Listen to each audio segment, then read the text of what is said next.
Algorithms. You might have heard this term being thrown out a lot, especially if you're a computer science student. You often run into this term throughout much of your coursework. But what exactly is an algorithm? What does an algorithm do exactly? At a very high level, an algorithm has three main components. The first component of an algorithm is an input. This can be in the form of an integer, array, class object, or any other type of data. The input is then passed into the main body of our algorithm. Here, we perform logical steps to calculate a certain value or to perform a certain operation. This is the heart of our algorithm, as this is where all the logic occurs. The final component of our algorithm is the output. This is the outcome after we ran our desired logic on our input. The output could range from a calculated value to a modified version of our input. As we can see, an algorithm can be described as a machine, where we give it some input and in return, we get some output. This is the general idea of what an algorithm is. However, let's look into how algorithms are used in the real world. There are many real-world applications of algorithms, so much so, mentioning every algorithm ever would take a very long time, and might even be practically impossible, as there likely exist algorithms that we are yet to discover. Let's look at some well-known examples of where algorithms are utilized. One example is artificial intelligence. Algorithms are the fundamental backbone of AI. At its core, AI utilizes algorithms to perform tasks and achieve desired goals. For instance, reinforcement learning utilizes Q-learning algorithms to find optimal rewards. In addition, neural networks use backpropagation algorithms to make a model learn and adjust weights. Another example of where algorithms are used is algorithmic trading. These algorithms are used to predict markets, make trades at remarkably fast speeds, and perform many other tasks related to trading. Volume-weighted, high-frequency, and mean revision algorithms are some of the most common algorithms used in algorithmic trading. Before we continue, I'd like to mention the goals of this course. The first goal of this course is to learn about the fundamental algorithms used in computer science and what they are exactly. The second goal of this course is to learn how to properly analyze the runtime of algorithms. Understanding the computational speed of an algorithm is vital to understand the viability and the practicality of using an algorithm depending on the circumstances. The third goal of this course is to learn about the practical implementation of algorithms. Rather than solely memorizing algorithms, learning about their use cases and how they are used to solve problems in the real world is even more important. Finally, whether it's to pass interviews or build cool software, the final goal of this course is to learn how to apply the concepts taught in this course to solve real-world problems. Before we can discuss specific algorithms, we need to learn about the runtime of algorithms. So, what is the runtime of an algorithm? Let's look at a very simple algorithm. Let's say that given an array, we want to perform a linear search on it to find a 2. Let's look at this example input. First, we check to see if the first element is a 2, which takes one computational step. Since the first element is not a 2, we will iterate to the next element and check its value. And since the second element was also not a 2, we will iterate once again, and then we finally see we found a 2. Here, we can see that for this input, it took 5 computational steps to linear search for a 2. 3 steps for each comparison, and 2 steps to iterate, giving us 5 total steps. Let's look at another example input of the same size. In this example, since the first element is a 2, we don't have to perform any additional iterations. Since the only computational step is to check if our first element is a 2, our linear search algorithm will take 1 step for this input. As we can see by these two examples, the runtime of our linear search algorithm depends on the characteristics of our input. We can observe that the runtime of an algorithm can vary on inputs of the same size. Just because two inputs have the same size, this doesn't imply that they will take the same number of computational steps. Now, let's look at an input where each element is a 1, except the last element, which will be a 2. Let's run our linear search algorithm on this example. Here, since each element in the array except the last one is a 1, we will iterate until we reach the final element. Finally, after running a comparison step on our last element, we can see that our linear search algorithm took a total of 9 steps on this example. Let's say now that we doubled the size of our input array. Again, since only the last element is a 2, this means that we have to linear search through the entire input once again. However, since our input is larger, this will require more computational steps, since we will need to iterate over more elements. And we can kind of see like a pattern develop here. As the size of our input grows, so does the number of steps to run our algorithm. Not only did we observe that the runtime can vary on inputs of the same size, but the runtime can also increase as the size of our input gets larger. So, how do we balance these ideas? Taking the individual runtime for each input would be pretty tedious, and it would be very hard to determine the overall speed of our algorithm. We need a way to describe the runtime of an algorithm in a way where the input size matters and the runtime might also vary for inputs of the same size. This brings us to a fundamental concept in algorithms: big O notation.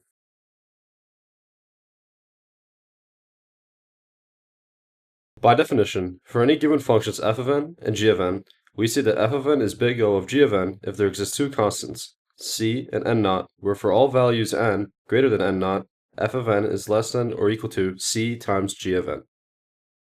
This might look very complicated at first, but let's dive into what this definition means specifically. When we say f of n is big O of g of n, this implies that f of n grows slower or just as fast as g of n asymptotically. Rather than focusing on specific values, big O focuses on the property of functions and how they grow over time. While it might be the case that c times g of n is less than or equal to f of n for some inputs, if f of n is big O of g of n, there will eventually be a point, also known as n naught in our definition, where g of n will outgrow f of n. This value for n naught might be very large or very small. However, if f of n is big O of g of n, then this value must exist. Let's make this more clear by looking at a couple of examples. Let's define a function f of n to be log n. Let's also define a function g of n to be n. By looking at this graph, we can see that g of n grows faster than f of n, but will this hold for larger inputs? Let's increase the range of the input size and check if our observation still holds. We can keep increasing the range of the input, but since both functions are monotonically increasing, we can see that it will never be the case that f of n outgrows g of n. Therefore, it is true that f of n is big O of g of n. Notice that we did not specifically focus on the values, but rather, we focused on how the functions changed as the input size increased. Now let's look at a slightly more complicated example. Let f of n be 3n, and let g of n be n. In this case, is f of n big O of g of n? Well, yes it is. Notice that f of n is the same as g of n, but instead it is multiplied by 3. By our big O definition, we can set c to be equal to 3, and thus f of n is big O of g of n. Also, notice that the constant term, in this case 3, is not dependent on the input size. So, we have shown that f of n is big O of g of n, but why is this the case?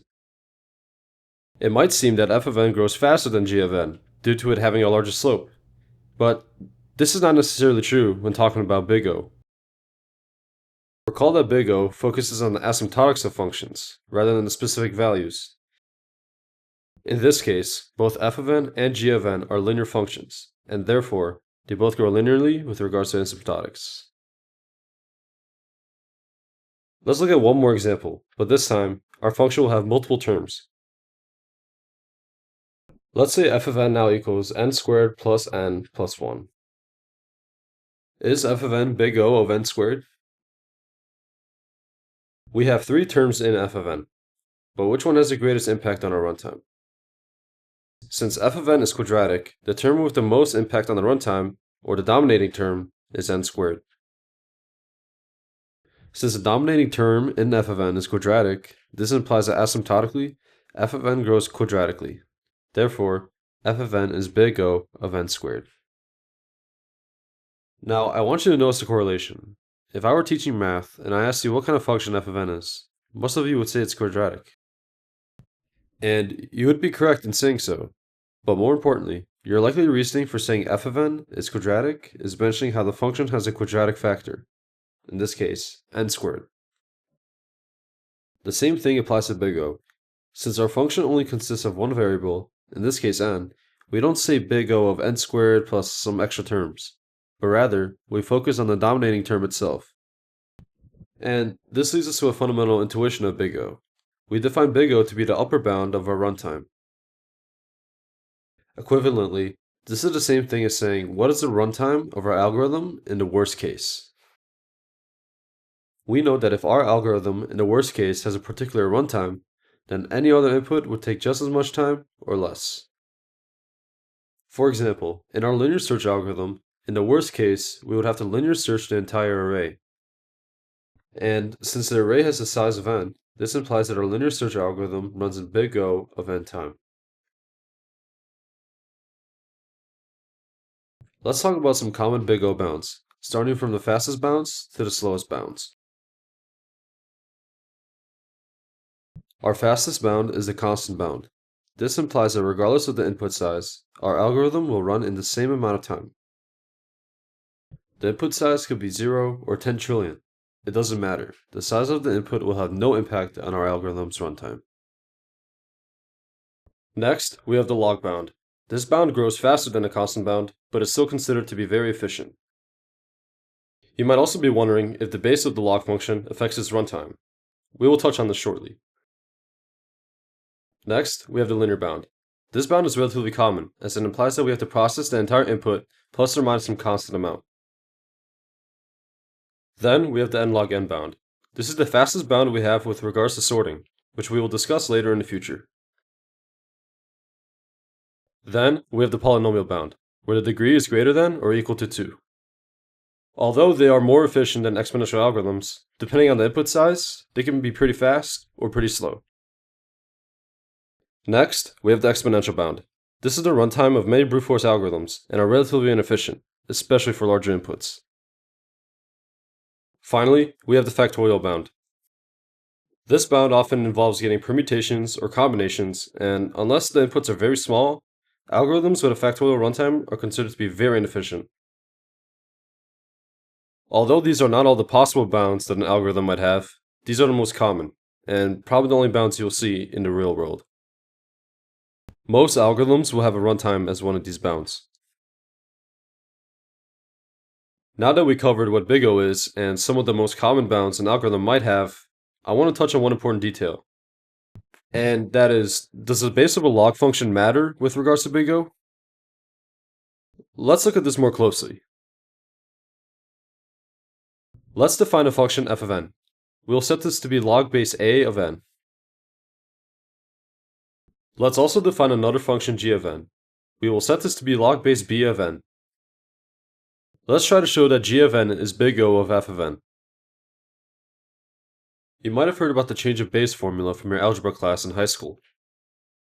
By the change of base formula, we can rewrite log base a of n as log base x of n divided by log base x of a.